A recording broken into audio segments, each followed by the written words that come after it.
compagnie africaine d'aviation, CAA, encore toujours motivé de n'engager fatigué. Na année 2026, on peut, azan l'issous kokubisa, perfection de n'engager saganate, na ma service d'ailleurs, sécurité, confort, na régularité, bon di mélange lundi l'issous na n'engager saganate, mon côté na terrain, c'est Pelas de ces Pelas, Atim avion de la dernière génération, le col Airbus A320, pour la destination est dans ma province pour la ville, il y a RDC. Bongo Sénaté, dans 2026, Oyo, CAA a conquis 34 ans au Coca, dans le service de ma cliente. Ah, CAA, mon CPLC. Très heureuse à se présenter devant la poste télévisée, Nabino Point n'a représenté Info Lingala, journal peuple mbote. Nabino Nyonso to fongoli yango pour ngota Sabino Ndenge Premier ministre Judith Suminwa adako séjourné depuis lundi 9 mars kuna na New York na ba États-Unis pour participer na célébration ya journée internationale de la femme pe na 70e session ya commission de la condition de la femme Nathalie Kaila héritier Mapinimba pesi ba détail. Premier ministre et chef du gouvernement, Judith Suminwa Tuluka, a séjourné depuis lundi 9 mars 2026 dans les États-Unis. Et Paiwapi a participé à la célébration de la journée internationale de la femme, P70e session de la commission de la condition de la femme. Autour y a thème droit, justice, action pour toutes les femmes et les filles. Nanzela ya choix oyo uni a insisté ma casse na impératif ya front commun pour nous garantir égalité, pour protéger les droits humains, pour agir concrètement pour la autonomisation ya basignon sort pour la 70e session oyo différents plaidoyers en faveur ya bandeko basi ezala qui présenté na tribune ya uni pour un monde moko plus juste équitable pour oyo ezali tourner na avenir. Antonio Guterres, secrétaire général des Nations Unies, na discours na ye centré na parité a dénoncé que agression ya ba droit ya basi. Pelisusu na tour na ye premier ministre de la République démocratique du Congo, Judith Suminwa Tuluka a rappelé que communauté internationale va plaider pour na ba droit ya basi pe ba jeune fille. Boye nyonso wana ba pays bazali ko continuer ko payer prix ya agression injuste mingi penza na est de la République démocratique du Congo.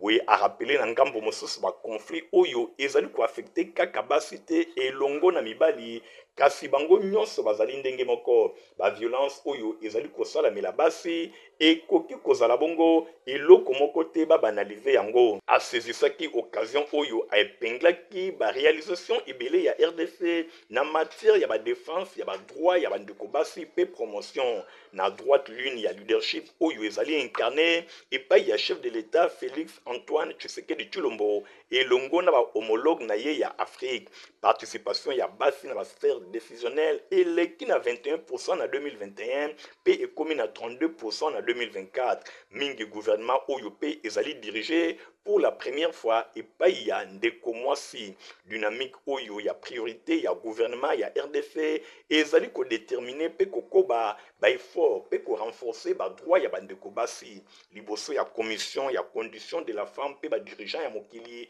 atalisi journée oyo ezali dédié na ba droit ya bandeko basi pe asengi na ba état membre ya ONU ba mesurer écart entre ba engagement et longo na ba réalité oyo bazali ko vivre tango nyonso bandeko basi boye pona ye tango ekoki pona responsabilité collective et ye bana kozoma pona communauté internationale a transformer ba engagement na ye na ba action moko concrète boye na veille na ville ya Kinshasa chef ya gouvernement a participé qui pe pene ya première dame Denise Nyakero Tshisekedi na célébration officielle ya journée ya 8 mars na Kinshasa autour ya thème national droit garanti autonomisation durable pour toutes les femmes et les filles na occasion wana a réaffirmer autonomisation durable ya bandeko basi pe ba jeune fille yango ezali privilège to pe kadote na combat oyo ndenge a souligner ba secteur nyonso ezali concerné.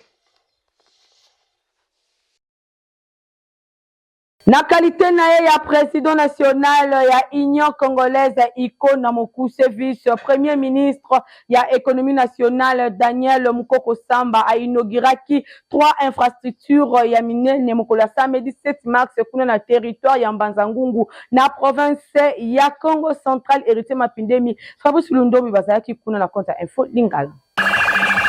qualité na ya président national ya parti politique Union Congolaise Ikona Mokuse, vice-premier ministre, ministre de l'économie nationale Daniel Mukoko Samba a procédé qui samedi 7 mars 2026 na inauguration il y a 3 infrastructures majeures oyo ezali destinées pour soutenir l'activité économique ya territoire ya Mbanzangungu na province ya Congo central. Ezali bongo 2 ponts pe cabine électronique moko ezali réalisé na bénéfice direct ya population locale. Premier pont oyo euti kotongama ezali bongo na fonds propre ya ministre ya économie nationale professeur Dr Daniel Mukoko Samba. Yango ezali situé na village Nzenze pe ezali baptisé Pont Lukazi. Yango ezali kosangisa désormais 8 villages mobimba lokola Nzenze, Kititi, Nkunda, Maidi, Lombo pe village babengi Toma, boyebakisa na Vioka. Yango ezali bongo ba localité oyo ezali nzinga infrastructure oyo ezali pona objectif ya ko faciliter ba échanges commerciaux entre ba village oyo pe koluka ndenge nini ko renforcer approvisionnement ya marché ya Mbanzangungu. Boye na maloba na ye na occasion oyo président national ya parti politique Union Congolaise Ikona Mokuse Daniel Mukoko Samba atalisaki gratitude na ye envers bakter nyonso oyo ba contribuaki pour la réalisation ya ouvrage oyo pe asengaki na population ba yeba na ko assurer gestion moko responsable pour na ko garantir durabilité. Alobi azane sengo ya makasi pour na oyo euti bongo kosalema. Alobi mutu moko na moko esengeli ayeba na koveye pona ko entretenir pe koluka ndenge nini infrastructure oyo etongami eyeba na koumela makasi. Aprofitaki na rencontre oyo elongo na population a constaté que pe lisusu dégradation ya tronçon oyo ezali korelier route nationale tina pont Lukazi. Yoye a s'engager makasi pour na ko soutenir ba effort ya amélioration ya nzela oyo ezali bongo na litomba makasi.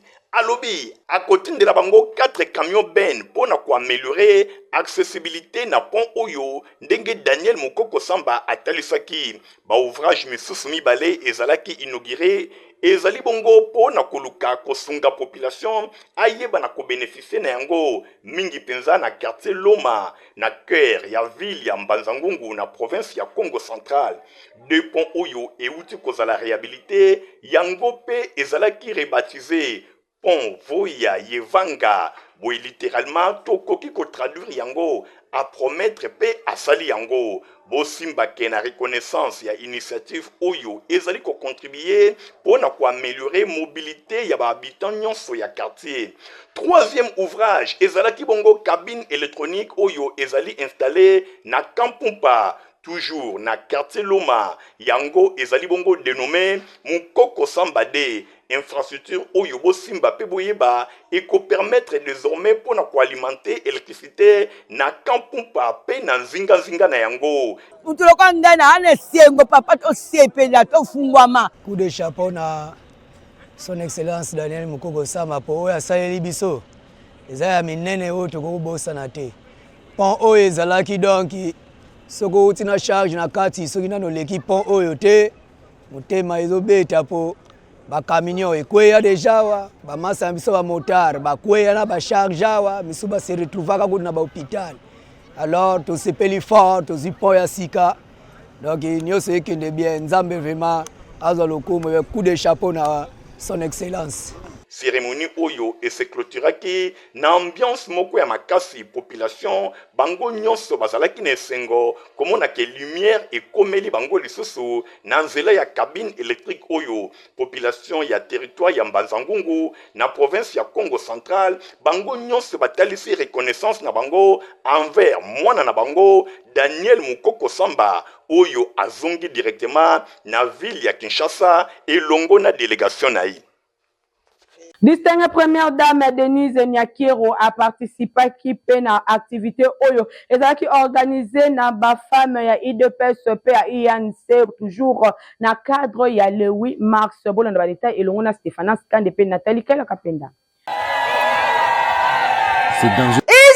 na kati ya ambiance moko ya kosakana te kaka ndenge ba image zali kotalisa distingué première dame ya République démocratique du Congo Denis Nyakero Tshisekedi akitaki na siège ya UDPS dimanche 8 mars 2026 pour célébrer journée internationale dédiée na mwasi Bakri Baloyembo na Mabina yango nde ezalaki na rendez-vous pour célébrer Peko Yamba épouse ya chef de l'État Félix Antoine Tshisekedi Tshilombo ezalaki pe lisusu na elomoko ya prière pe ya mobilisation pour na paix épouse ya chef de l'État alosaki message fort ya unité na prière arondaki hommage epai ya maman Marthe Kasalu oyo pona bango atikali modèle à suivre combat na ye discret pembeni ya Etienne Tshisekedi wa Mulumba d'heureuse mémoire tobosana te bitumba nyonso maman mukazala liboso nyonso ezalaki na présence ya secrétaire général ya UDPS Augustin Kabuya bafam ya UDPS batalisaki lisusu fidélité na bango epai ya épouse ya chef de l'État Félix Antoine Tshisekedi Tshilombo acte d'engagement na bango. Nous nous engageons à porter dans chaque province, dans chaque ville, dans chaque territoire et dans chaque coin et recoin de la République les messages de l'unité nationale. Sima ya siège ya UDPS na limité Kinshasa, Denis Nyakero Tshisekedi akendaki pe lisusu ko célébrer 8 mars elongo na ba femme ya UNC parti politique ya honorable Vital Kamerhe kaka ndenge moko bokoki komona ba femme ya UNC ba manifestaki esengo ya makasi pour la présence ya épouse ya chef de l'État Denis Nyakero Tshisekedi. Pour la paix. La femme s'engage et agit avec responsabilité.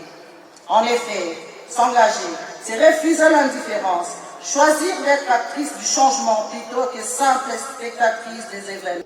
Natour na bango, ba femme ya UNC, batalisaki soutien total na bango, pe ya leader na bango Vital Kamerhe et pa épouse ya chef de l'État. Pour na retour ya paix na Est la République démocratique du Congo. Première dame na tour na yepe azanga kite kopesa message à unité na prière pour na mboka. Dans les circonstances difficiles que traverse actuellement notre pays, une telle initiative revêt une signification particulière. Elle nous rappelle que face aux épreuves, l'unité des cœurs, la solidarité et la prière demeurent des forces précieuses pour notre nation. Pa femme ya majorité ya Kinshasa ba célébrer le 8 mars 2026 kitoko na ko lancer ba appel pour la unité paix message na bango fort pour la nation. Totika ville province ya Kinshasa tokende bongo na ville ya Lubumbashi pona kotalisa bino bien que aza Eli ya Moamba na ville ya Kinshasa Hermione Bolumbe aza na capacité ya mobilisation nationale epai wapi aprouvaki yango na café politique oyo a organisaki na ville ya Lubumbashi na salle arupe oyo etondaki makasi pe député national aremetaki appareil anesthésique ya sika na clinique universitaire ya ville. Reportage eza signé Fabrice Lundobi pe héritier Mapinemi. Ata ezali munene ndenge nini sale arupe na ville ya Lubumbashi na province ya Okatanga erefulaki batu na ndenge ya kosakana te na occasion ya échange citoyen oyo ebengami lisolo na docteur organisé epai ya député national ya circonscription électorale ya Moamba na ville ya Kinshasa honorable Hermione Bolumbe boye batu bayaki ebele na bakwen nyonso ya capitale cripifère pe nzinga oyo etalisi preuve moko ya makasi ke honorable Hermione Bolumbe azali kaka po na ville ya Kinshasa te aza na capacité moko ya mobilisation sur le plan national ba jeunes étudiants ba entrepreneurs po na bango bayaki ko discuter sans embâche et longo na meilleur élu ya ville ya Kinshasa po na oyo etali ba droit pe ba devoir na bango. Honorable Hermione Bolumbe abengaki to asengaki ba jeune nyonso na engagement citoyen en faveur ya mboka na biso na période oyo yango ezali agressé lokola na habitude na ye Eli Yambo Amba mama ya makasi mama ya bwanya ayaki maboko pamba te ba entreprise ebele elongo na ba ONG oyo baza na ba document esengeli bazwaki bango nyonso financement ba centaine ya ba jeune basepelaki mpona koadere na fondation HBO Global Social Protection bango bazwaki na maboko ya présidente ba carte ya adhésion. Boye chef de l'État Félix Antoine Tshisekedi Tshilombo azali kosala deja ebele mpona bilenge esengeli azala accompagné na ba action moko concrète ndenge Elia Mo Amba atalisi.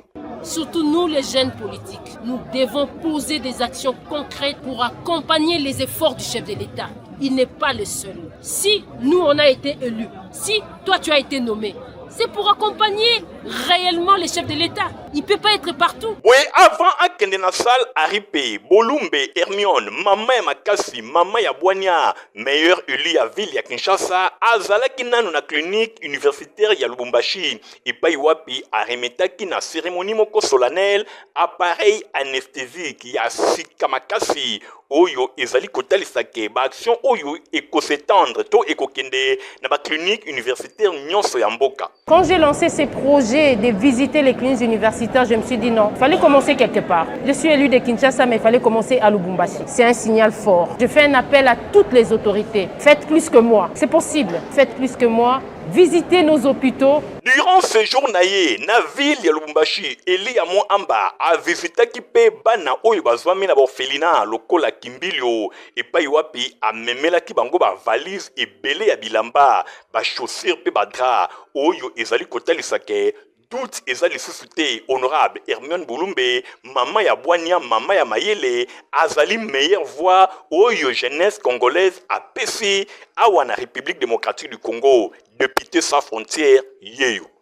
Gouverneur ya ville province ya Kinshasa Daniel Bumba Aouti konome ba gestionnaire ya quelques marchés urbains plutôt ya ville ya Kinshasa bona na ba détails elongo na héritier Mapindemi. Gouverneur ya ville ya Kinshasa, Daniel Bumba, a signé qui depuis le 9 mars 2026, boye, arrêté ya ndenge na ndenge na niveau ya province pour na oyo etali na ba nomination ya ba administrateur pe ba membre ya comité de gestion ya ba marché urbain ebele na ville ya Kinshasa. Nomination oyo ezali bongo na cadre ya volonté ya exécutif provincial pour renforcer gouvernance ya ba marché pe ko améliorer organisation administrative pe ko assurer meilleure mobilisation ya ba recettes publiques.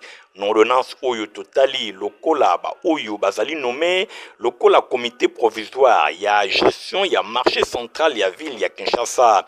Tomoni bongo madame Ngoya Mukendi Margot, monsieur Mpolesha John, Mboyo Mpela Grévis, madame Kaiba Mwamba Céline et madame Lukalu Mwambui Iget.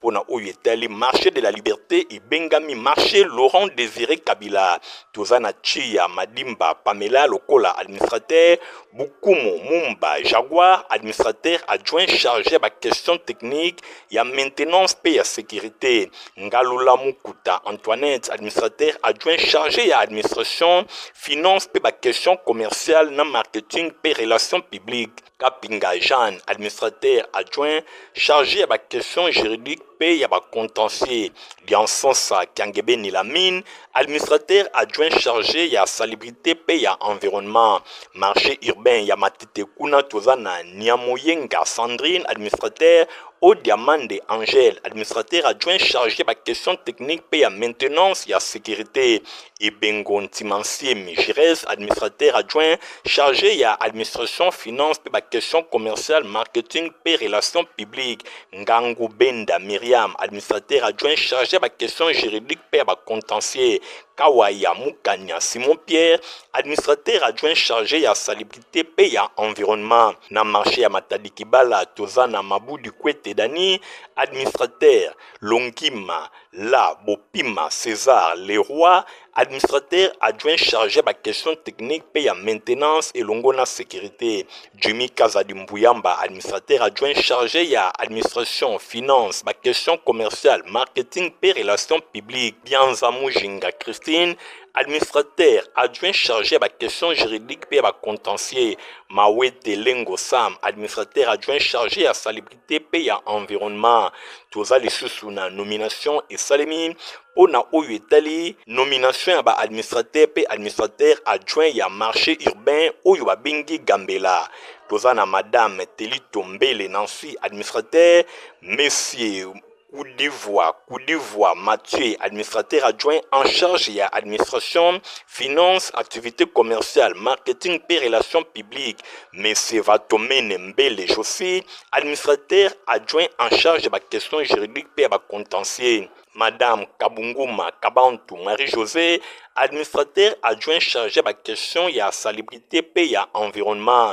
Boyeba oyo bazali nommé lokola ba administrateur adjoint ya marché urbain ya IPEN toza bongo na madame Samba Ntimansie Mi Gisèle, administrateur, monsieur Beya Mochupai Pierre, administrateur adjoint en charge de la question technique ya maintenance et ya sécurité, monsieur Yembi Bamikina Nyosh, administrateur adjoint en charge de la question ya finance, activité commerciale et ya marketing na relations publiques. Monsieur Keke Jonathan, administrateur adjoint en charge de la question juridique et de la contentieux. Nsumbu Moukadi Théophile, administrateur adjoint en charge de la question de la salubrité et de l'environnement. La décision oyo autorité provinciale a lingi à redynamiser gestion et infrastructure marchande et la capitale pour améliorer collecte de recettes au profit de la ville de Kinshasa. ndeko mobali moko bakangi ye na hotel na Minarsen wana esalemi na commune ya Nsele bolanda ba explication ya komanda ya Susiat Ngamaba ya plaza kuna na Kikole ezali bongo capitaine Sele Kamango bolanda ba detay. Tomoni on a la police c'est ça problème ni.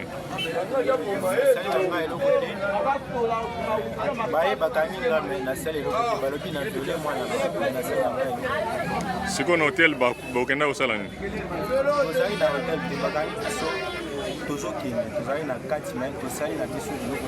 Bozalaki na kati ya hotel mais bosali eloko te.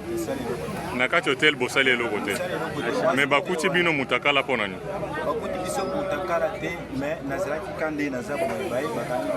Kaka ndenge oza boye. naye na problème ya mwana na ngai mwasi aza mwana na grand frère aza mwana na ngai mwasi na kutana bango na balabala na mwana mobali aza na âge ni aza mwana 13 ans 13 ans oui OK asali ni nakangi bango na mobali na kati ya hotel na hotel abanda okende classe banda kende classe aza bien uniforme na uniforme na asepena musala oyo leta asali makasi po nayebaki teke tokozwa bango me nde tozwaki bango mpe en action esalinga bien makasi moi tozali na commune ya Nsele na plaza précisément na Susiat Ngamaba isika na simbi commandement esali pasi komona elenge ya mwasi ya boye mine akei na école na cardinal Echaou oyo ezala na Kinkole na uniforme à parvenir kokota na hôtel mobali akangi ye bon selon ye ya lobike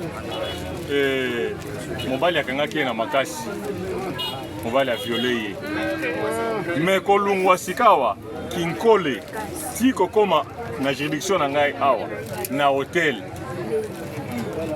bakangaki ye singa te nini te mais vi ke aza minere papa leki na ye abulaka na moto amoni ye en vie ntango papa leki na ye amoni ye aye kofunda awa nde tokiti sur le terrain sur le second du terrain tokangi ye donc ndenge mwana mwasi oyo aza boye azali ni tala bakaye na ye bakaye yango oyo saki yango oyo Pour permettre à clients de voyager dans des conditions moko ya kitoko, CAA Chelibino R10 à 320. Ah oui, compagnie africaine d'aviation, CAA, encore et toujours motivé de n'engager de fatiguer. Na année 2026, on peut, Azan Lissus Kokubisa, perfection na ndenge kosakana te na ba service na ye sécurité confort na régularité bondi melange lendi lisusu na ndenge kosakana te mon côté na terrain c'est pelas de ces pelas ati bavion na la dernière génération lokola Airbus A320 pour na ba destination ebele na ba province pour la ville ya RDC bongo sénaté na 2026 oyo CAA a conquis 34 motoka na service ba client na ye. Ah, CAA, Mose Pelisi. Na sport bosimba pe boye ke ba Léopard ya RDC bakobeta bongo barrage ya Coupe du Monde le 31 mars 2026 na tina wana stage est prévu pour le mois de mars bolanda liste ya Léopard oyo bazali bongo convoqué Stéphanas Kande héritier Mapindeni. Manager pe sélectionnaire ya ba Léopard ya République démocratique du Congo po na oyo etali senior Sébastien de Sabre abimisi liste ya 26 Léopard po na stage oyo ekosalema na mois de mars 2026 kuna na Mexique po na kobeta barrage ya Coupe du Monde bo simba pe boyebake ba Léopard ya République démocratique du Congo batikali kaka na 90 minutes po bazala qualifié na Coupe du Monde 2026.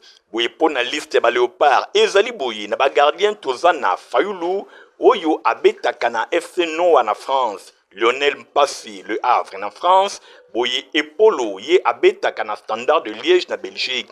Po na oyo etali ba défenseur tozana Wan Bissaka abetaka na West Ham United na Angleterre, tozana Ngakia Watford kuna na Angleterre, tozana Kayimbe na Genk na Belgique, Arthur Maswaku na Lens na France, Kapwadi ye abetaka na Widzew kuna na Pologne, tozana Bushiri abetaka na Hibernian kuna na Écosse, Twanzebe abetaka na Burnley na Angleterre, Chancel Mbemba na Lille na France, pe Batubinsika abetaka na Larissa kuna na Grèce. Na ba milieu du terrain tozana Noah Sadiki na Sunderland na Angleterre, Mutusami na Atromistos kuna na Grèce, pe Ido Kayembe na Watford na Angleterre, toza pe na Mukau na Lille na France, Piquel na Espagnol ya Espagne, toza na Mbuku na Montpellier na France, toza na Gipenga na Castel Lyon kuna na Espagne, Dianga na Elche na Espagne, toza na Meshak Elialina abetaka na Allen Sport kuna na Turquie,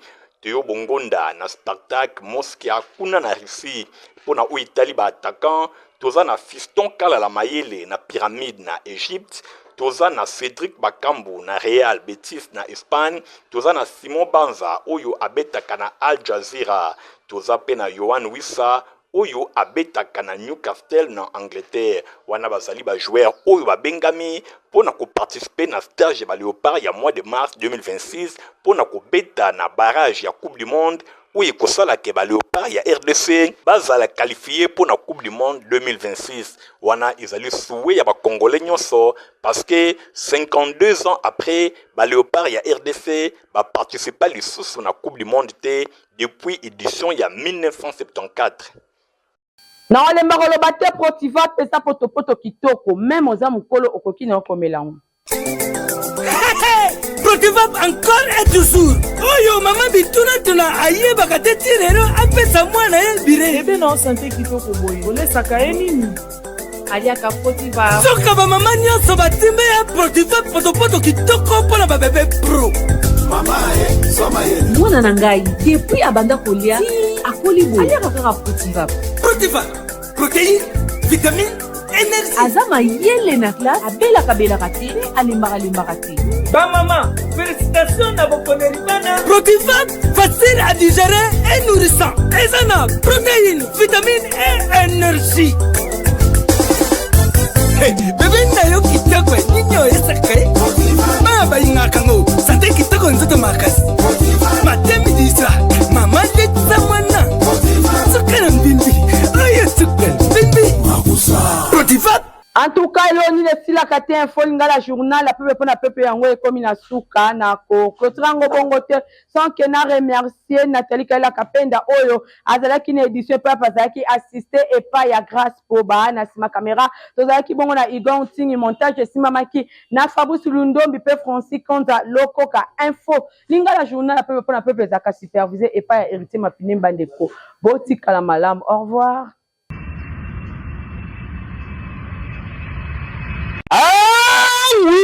compagnie africaine d'aviation CAA encore et toujours motivé na ndenge ya deux fois tedi na année 2026 oyo po aza lisusu kokumisa perfection na ndenge kosakana te na ba service na ye sécurité confort na régularité bondimela nde lendi lisusu na ndenge kosakana te moko te na terrain c'est pelas de ces pelas atie bavion na la dernière génération lokola Airbus A320 pour na ba destination ebele na ba province pour la ville ya RDC bongo sénaté na 2026 oyo CAA a conquis 34 mokoka na service ya ba client na ye CAA mo sepelisi